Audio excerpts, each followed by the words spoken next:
All right, so get this. Today, we're going deep on a story that's like everywhere online, and for good reason too. It's one of those, heartwarming ones, like a small good deed, but then hugey things happen because of it. So we've got a 13-year-old kid. His mom works super hard. We're talking a jewelry store, and Elon Musk gets involved. Yeah, Yeah, you heard me right. it really is something how this, pretty basic story blew up like it did, huh? Yeah. Makes you think about how stories work, what parts of them really grab people. For sure, for sure. So, okay, let's start with Ethan, our 13-year-old. He's like set on getting his mom this awesome birthday present, right? A silver bracelet, it's got a heart charm on it. Nothing crazy fancy, not like a diamond crown or anything, but simple and classy. Which, right there, tells you something about Ethan, doesn't it? 13 years old, and he's already thinking about what his mom would really like. Hmm. Not just the flashiest thing, but something with meaning. Exactly. And this kid, he worked his tail off for it. We're talking weeks of mowing lawns, skipping snacks to save up, doing any odd job he could find around the neighborhood. And finally, he gets there $56, pretty much every cent he's got. Like a little entrepreneur, huh? Mm. Kind of makes you wonder, in this day and age, where everyone wants everything at now W, does that kind of dedication, stand out even more, you think? Oh, absolutely. So picture this. Small town jewelry store. It's almost closing time. Ethan's about to pay. And in walks Elon Musk. Whoa, talk about a twist. It's like straight out of a movie or something, right? These two worlds colliding. And no kidding. Ethan's totally starstruck, naturally. But Musk, he's pretty chill, at least that's how it seems. But you can't miss it, that presence he's got? Yeah, that aura, right. Yeah. But here's the thing, and this is what I find interesting. He doesn't just blow Ethan off. Yeah. He actually gets curious about the bracelet, the whole thing. Right. He's asking Ethan about it. And Ethan, he's a little shy, but explains it's for his mom's birthday, how much she works, how she deserves something nice. Simple explanation, but there's more to it, right? Ethan's not just getting a gift. He's recognizing everything his mom goes through, all she does for him. I bet that hits home for a lot of people. Yeah, definitely. So Musk, he asks how old Ethan is, and you can practically hear the surprise in his voice when Ethan says, 13. And here's where things get, well, people like to read into it. Some folks might say, sure, a billionaire is going to be impressed by a kid working that hard. Yeah, But maybe we're being too cynical about it, huh? good point. So then Musk does something out of left field. He's like, I'll pay for the bracelet. Think of it as a gift from both of us. On the surface, yeah, super generous, right? But look closer. He could have just paid, walked out, done deal. But he actually talked to Ethan, made it like a shared thing. Why do you think that is? Maybe he saw a bit of himself in Ethan. That drive, that ambition. Or maybe he was just moved by the whole story. Whatever it was, he didn't stop there. Nope, not at all. And that's what takes this beyond just a feel-good moment.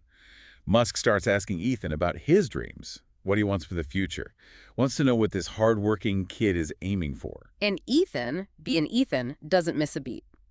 Tells Musk straight up, his dream is to build houses, good ones, but that people can actually afford. He got the idea watching his mom struggle to keep their rented place from, falling apart. So there's a pattern here, isn't there? It's not just about the present. It's that Ethan's seeing things, like a real problem, no decent, affordable housing. And he's already thinking up solutions. And then this is where what Musk does goes from, generous to, whoa, hold on. He says he'll pay their rent, Ethan's family's rent, for a whole year. Just think about that for a second. It's not just like taking the money pressure off Maria, Ethan's mom. It's freedom. Freedom from that constant worry about bills, about keeping a roof over their heads. It lets them both breathe a little, think about bigger things. Totally. And get this, he doesn't stop there. Musk promises to hook Ethan up with a mentor, like the best of the best, someone who can show him the ropes with design, engineering, all that. And not just anyone. This mentor has worked on, get this, innovative, affordable housing projects. The real deal. It's like giving him access, opening doors that someone like Ethan normally wouldn't even get close to. Yeah. This isn't just charity. It's like strategic, setting him up to succeed, using his connections and all to give Ethan a real chance to make his dream happen. And let's be real, having Elon Musk vouching for you doesn't hurt, right?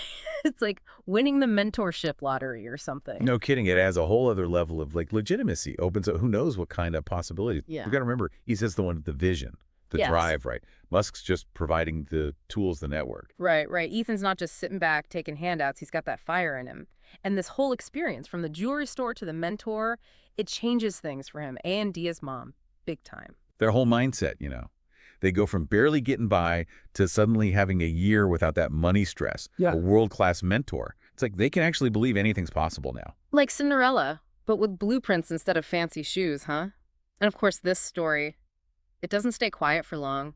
It blows up online. Everyone's talking about it. Which, that's interesting too, isn't it? Why this story, out of all the stories out there, why did it grab people so hard? Is that classic underdog thing, meeting someone super famous out of nowhere?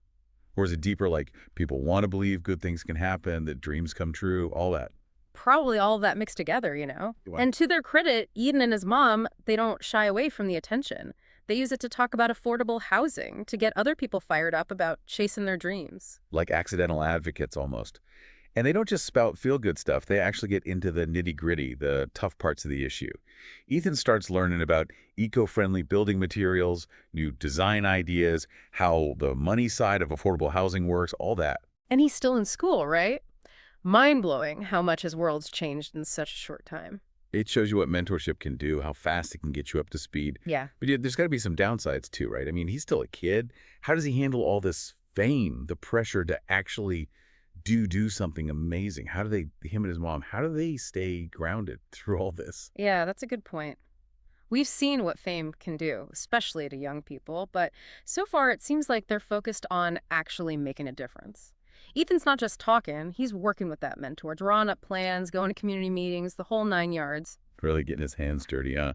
And that's where it gets real, right? Because dreams are great, but to actually make them happen, it takes work, it takes bouncing back from failures, Yeah. and always being ready to learn. And it's not just him and his mentor working away, you know? He showed some of his early ideas at this community thing, and people were floored. Like local politicians, architects, even people who've been fighting for affordable housing forever, they saw something special in what Ethan was doing. There's something kind of pure about it, right? He's not all jaded, bogged down by the politics and all that. He's coming at it fresh, and honestly, that could be huge. It shakes things up, makes folks rethink how things have always been done. Totally. And it goes beyond the design stuff, too. Like, Ethan's story got people in his town, even further out, talking. They're asking, why can't we have good housing that people can actually afford? What's really stopping us? See, that's the shift that matters, right? It's not some far-off problem anymore. It's real, it's personal. And when people connect with it that way, that's when change can happen. It's like Ethan, without even trying, he's become this, like, symbol of hope, you know? Proof that anyone, even a kid, can make a difference. Powerful message, especially these days when everything feels so messed up and the problems seem like impossible to fix. Ethan's story reminds us that what we do, even the small stuff, it can spread out, inspire other people, and get things moving in the right direction. It's like that little act of kindness, getting his mom that bracelet, started something incredible, huh? And sometimes it takes someone from a totally different world to see that spark and help it, like catch fire. Makes you think, how many other Ethans are out there with their own dreams, their own ways to fix what's broken? And how many of us are in a spot to help them out, give them a connection, a little guidance? That's a great question to leave everyone with.